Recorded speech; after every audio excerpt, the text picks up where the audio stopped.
Hola, mi nombre es Marta y hoy os vengo a hablar un poquito sobre el pie diabético y en qué consiste el ingreso hospitalario.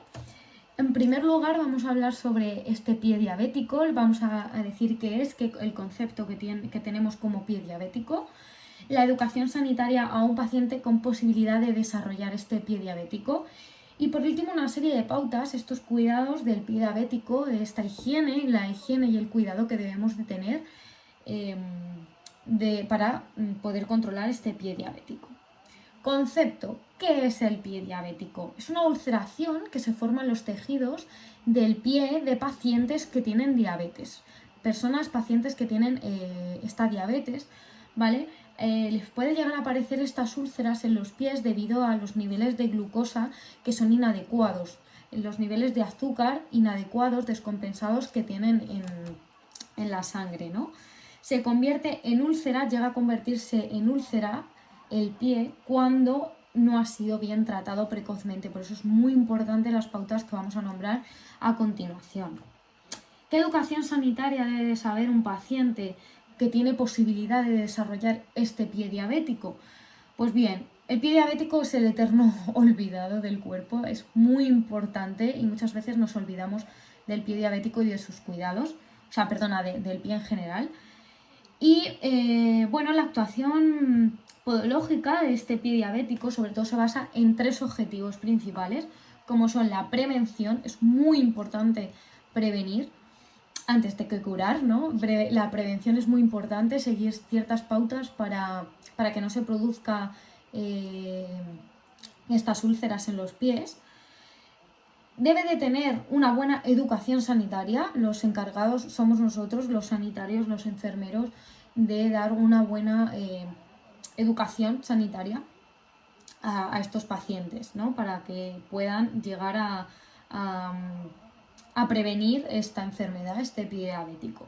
Y por último, si estas dos pautas anteriores no se han llegado a conseguir, pues un buen tratamiento para poder solucionar lo antes posible y que no llegue a una gangrena, que no lleguen a tener que amputar los dedos o el pie, ¿no?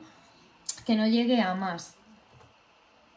¿Qué cuidados debe de tener el pie diabético? Esta higiene y estos cuidados se basan sobre todo en una buena higiene.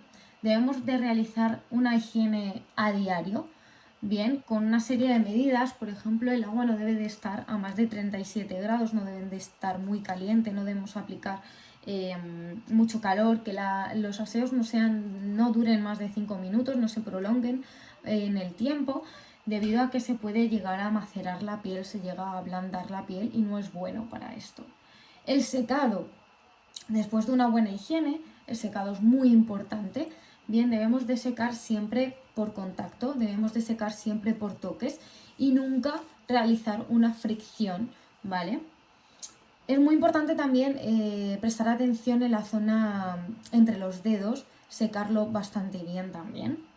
Sin embargo, es contraproducente en la hidratación echar crema entre los dedos, pero sí que bueno, hay que hidratar bastante bien el pie, las plantas, los talones, para que no se produzca esa sequedad. Las uñas también son muy importantes, debemos de tener mucho cuidado, debemos cortarlas en vez de en forma redonda, como por ejemplo las uñas de las manos. Debemos de cortarla en recto, con tijeras de punta redonda y con limas, debemos de limarlas también con limas de madera, nunca de metal, siempre de madera. Debemos de dejar, al final las uñas no dejan de ser una barrera de protección, por lo tanto debemos de cortarlas entre 1 y 2 centímetros por encima de lo que son los dedos del pie. El calzado es muy importante, debemos de prevenir, primero debemos de, antes de calzarnos, antes de ponernos los zapatos, debemos de mirar muy bien si hay algún objeto punzante, si hay algún tipo de piedra, algo que nos pueda hacer una rozadura, que nos pueda hacer una herida en el pie. Debe de tener también una serie de características, ¿no?, que os voy a nombrar a continuación. Por ejemplo, deben de ser de piel, la suela antideslizante y que sea rígida, con cordones, con velcro. El talón que sea ancho, que no sea demasiado alto tampoco. En los hombres pues unos 2-3 centímetros y en las mujeres unos 5 centímetros aproximadamente, pero no conviene que los zapatos sean con un talón o sea, con un tacón excesivamente alto. Que no tengan costuras interiores, es súper importante que un zapato esté bien forrado de piel, que no tenga estas costuras para producir estas heridas y estas rozaduras, que sean termoadaptables al pie, que no sean rígidos. ¿Qué más debemos de tener en cuenta? Las suelas y los tacones no deben de estar obviamente gastados. Un zapato tiene que estar en buenas condiciones para que no nos haga daño. No utilizar siempre el mismo calzado, sino también ir variando para que el pie se vaya adaptando. Y es conveniente a la hora de comprar los zapatos, cuando vayamos a comprar zapatos nuevos, es conveniente comprarlo a la última hora del día, que es cuando el pie normalmente está más hinchado a lo largo del día. Y sobre todo la adaptación de estos nuevos zapatos, hacerla de manera progresiva. No ponernos los zapatos, bueno, ponérnoslos poquito a poco para que el pie se vaya adaptando a este zapato. Y por último, la protección. Obviamente hay que evitar andar descalzo, hay que evitar cualquier tipo de riesgo, entonces siempre hay que llevar el pie bien protegido. Debemos de vigilar muy bien, examinar todos los días los pies, cualquier cambio, cualquier anomalía, obviamente hay que consultarla en el centro de salud. Y bueno, pues la autoevaluación es muy importante para poder evitar estas complicaciones. Y por esta razón debemos de revisar todo el pie sin olvidar la planta. Si nos hace falta un espejo, ponemos un espejo, nos revisamos la planta o le pedimos a otra persona que por favor, pues si fuera necesario, que nos la mire, ¿no? Y bueno, estas son una serie de pautas, ¿no?, que debemos de tener como precaución a la hora de estos cuidados que debemos de hacer con este pie diabético. Ahora vamos a hablar un poquito sobre el ingreso hospitalario.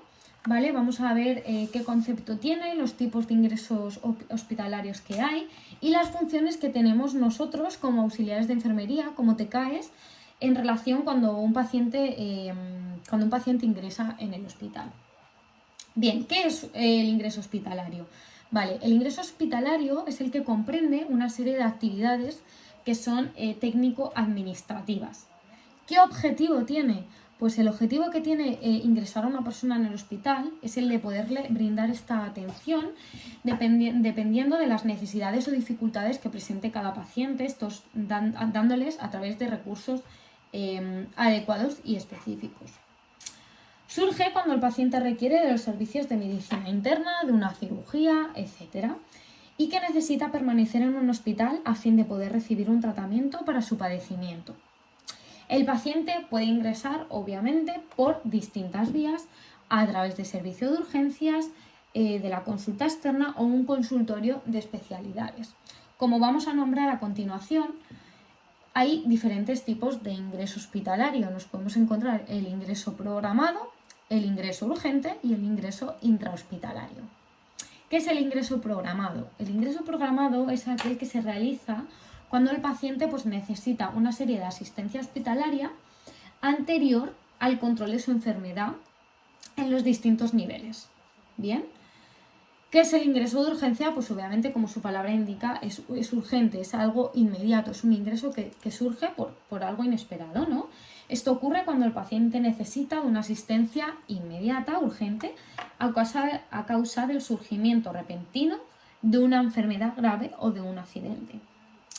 Y por último, los ingresos intrahospitalarios, que son aquellos donde los pacientes provienen de otro centro de salud. Por eso es intrahospitalario, de fuera del hospital. Bien, y por último vamos a hablar un poquito sobre las funciones que tenemos nosotros cuando entra un paciente, qué debemos de hacer como auxiliares de enfermería, qué funciones tenemos. Lo primero, realizar el aseo, la limpieza de los pacientes, obviamente, hacerle las camas, acomodarles a la unidad del paciente, hacer la recepción de los carros de comida, distribuir las comidas, darles de comer a los pacientes en caso de que fuera necesario, que tuvieran algún problema a la hora de comer. Nosotros somos los encargados de facilitarles esa ayuda, de auxiliarles, servirles la comida, atendiendo a la recogida, a la colocación, a la retirada de la bandeja, dar la comida, como hemos dicho, colaborar con él o con la enfermera de la administración de medicación por vía rectal o rectal, oral o rectal. Perdón. Colaborará con el equipo de enfermería en la recogida de los datos termométricos, llevar las cuñas, las botellas en caso de que necesite realizar sus necesidades, el paciente necesite, pues nosotros somos los encargados de darles estas botellas, estas cuñas y luego de la recogida, de la limpieza y la desinfección de las mismas. Clasificar y ordenar la lencería de la planta en donde esté asignado para su almacenamiento. Realizar la limpieza, el cuidado y mantenimiento de los carros de curas y su material. Y también de realizar la eliminación del vello corporal en caso de que se vaya a realizar algún tipo de cirugía. También somos los encargados de retirar este vello púbico, o sea, este vello en general corporal. Y bueno, muchísimas gracias por la atención, esto ha sido todo y espero que os haya gustado.